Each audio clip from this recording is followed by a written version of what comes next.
So I wanted to make a quick unscripted video here. I'm just going to go over the big information that everybody cares about in one single small video, hopefully, that you guys could just look at and not have to watch the whole hour long live stream or 40-minute live stream. So let's just dive into it, all this information. So, release date. The PlayStation 5 is launching November 12th for the US, Canada, Mexico, Australia, New Zealand, and South Korea. Everywhere else is getting it November 19th. So this was surprising considering Jim Ryan, I believe we heard earlier this year, say that this was going to be a global launch, but it's looking staggered. Staggered in two levels. Everybody else the 19th and some places on the 12th. So instead of, somebody waiting a year or next year to get the console. So it's not that bad, but I expected everybody to launch the same day. But with CV, I guess it's not surprising. Pre-orders apparently start tomorrow at select retailers. We didn't get specific details, and this is why I said specifically in my live stream that earlier today, I heard a rumor that pre-orders would start today or tomorrow. And then, what do you know? Pre-orders, they start tomorrow at select retailers. And I've heard some people say that in certain places, well, Jeff Keighley said that in certain places, they're allowing pre-orders to start today. And one of the reasons why I didn't want pre-orders to start tomorrow, even though I'm excited, I'm also anxious, is because of how messy this kind of is. It would have been better if you let people prepare and let it happen next week instead of just directly tomorrow. Now everybody's trying to catch up on the news, what happened, and we got a whole collection of news just kind of piling on that some of it I'm going to talk in another video, but for this, let's continue. Pre-orders, they start tomorrow. I didn't see a time. I don't know which specific retailers. I even called my local EB Games. They have no clue what's going on, so I have to be honest here. It's kind of a bit messy. We need more concrete information, and hopefully we get it later today. So pricing $399 and $499, which is kind of what we all were guessing 100%. This would be $399 and $499. It just made sense after the Xbox conference. So that's the main PlayStation hardware specific information besides the accessories, which we'll jump into as well. Some of the PlayStation 5 launch games include Astro's Playroom, which we know comes pre-installed with each PlayStation 5.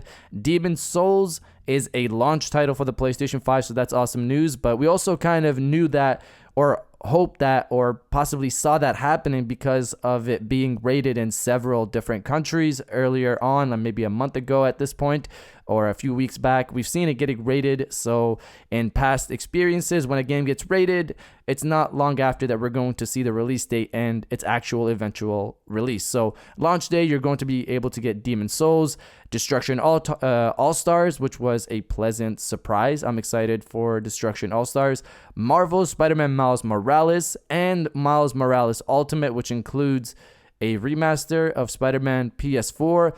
Now, this is one of the points where I kind of want to save for another video because Spider-Man Miles Morales will be coming to the PlayStation 4 along with Horizon Forbidden West. That will be coming to the PlayStation 4 along with the PlayStation 5. I feel that I have to sit down and chew my thoughts a bit on this one. I'm still thinking about it. It's awesome that PlayStation 4 players get these games as well, but it kind of goes against what PlayStation has basically been pushing all year with the PlayStation 5 in terms of believing in generations. I don't want to keep going with that. Maybe I'll save it for another video, but that's just a little taste of my current thoughts. Sackboy: A Big Adventure is also a launch game. I'm so happy that it's a launch game. A lot of people put Sackboy: A Big Adventure to the side, but I'm excited for this game so much. I believe it's also coming to the PlayStation 4. And, one note on the cross-gen part of this, it could be maybe because the PlayStation 5 is priced so cheaply that maybe they have to make money off of these games going cross-gen. They have a huge install base on the PlayStation 4, and they want to use that, take advantage of that. So I get it. I'm just curious to see how it impacts the next-gen games. Again, let's stop right there. I'll leave that stuff for another video. But to continue on, PlayStation 5 accessories. So we have the DualSense controller, which is $69.99. We have the Pulse 3D headset, which is $99.99. We have the HD camera, which is $59.99, the media remote, which is $29.99, the DualSense charging station, which is $29.99. And these are kind of prices we were expecting. I was expecting the wireless headset to be more expensive, but maybe I have Canadian pricing in my head. It's usually more than $100, $150, $180 or something like that. But I guess maybe in Canadian pricing, it'll probably be around $150, $160. So that's the usual pricing of PlayStation headsets. I'm going to be getting an extra controller, a headset, the DualSense charging station for sure. So I'm happy to see the charging station is $30. It's not like expensive. $30 isn't bad, but the rest of the stuff is definitely going to cost me a good amount of money. So I got to get ready for launch day. But to continue on, some of the biggest announcements from the stream for me personally: Final Fantasy 16, which we knew was kind of going to be there. Harry Potter Hogwarts Legacy, or actually it's just called Hogwarts Legacy, is the Harry Potter game that has been leaked and rumored since 2018. It will be coming out to the PlayStation 5 in 2021. I don't believe it's exclusive in any way. I think it's probably going to come to Series X and PC as well. And the biggest announcement of them all, God of War 2 will be coming out in 2021. So this is another game we kind of predicted for the event. Honestly, we predicted a good chunk of this event, which just tells you the sources and rumors that we've been hearing have been pretty solid, because they've gotten the prices correct, games correct. A good chunk of this stuff has been correct based off of rumors. And in terms of extra stuff, we also got this thing called the PlayStation Plus Collection, which, as Sony states, is a curated collection of PlayStation 4 games that they believe define the generation, like Batman Arkham Knight, Uncharted 4, God of War, etc. Those big games that we played on PlayStation 4. So apparently this will be available for the PlayStation 5 day one for PlayStation Plus members.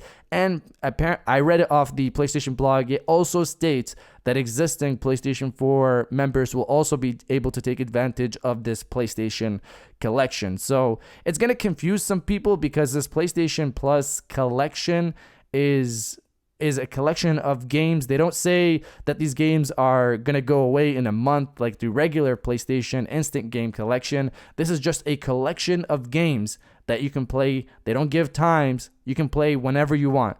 So it sounds like PlayStation Now a bit, but it's a different downloadable collection of games, specific collection of games that you get in addition free with PlayStation Plus. You don't have to pay an extra subscription to PlayStation Now to get all of these games to play ready to go. So this is awesome, amazing news for people who are getting a PlayStation 5 but didn't have a PlayStation 4. I know people like that, and getting PlayStation Plus and this curated PlayStation Plus collection is a perfect start for a lot of people to play some of the biggest games on PlayStation 4 before they start getting into the new games, new sequels that are coming to the PlayStation 5. But that's everything from the event.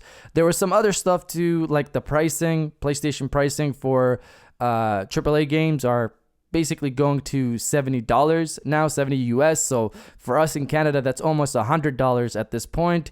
And I still have to chew on my thoughts about this cross-gen stuff. But you guys let me know what you guys felt about this event. What do you guys feel about the pricing? What do you guys feel about the cross-gen stuff, even though I didn't really talk as much about it in this video? What do you feel about the cross-gen stuff?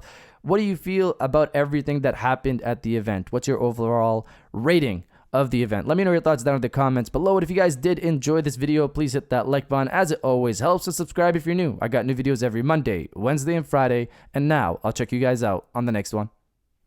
And welcome back to the after show. This is the part of the video where we have a little fun down in the comments below. If you're old, welcome back. If you're new, welcome. For today's thing, what I want you guys to do is to body, obliterate, destroy, and overall harass the comment section with "We finally made it, boys." Obviously, this has been a long journey, but we're finally here. And if you're excited and happy about that, destroy the comment section with "We finally made it, boys." And I'll definitely heart those comments like I always do, because I appreciate everybody who stays to the end of my videos. And now I'll check you guys out on the next one.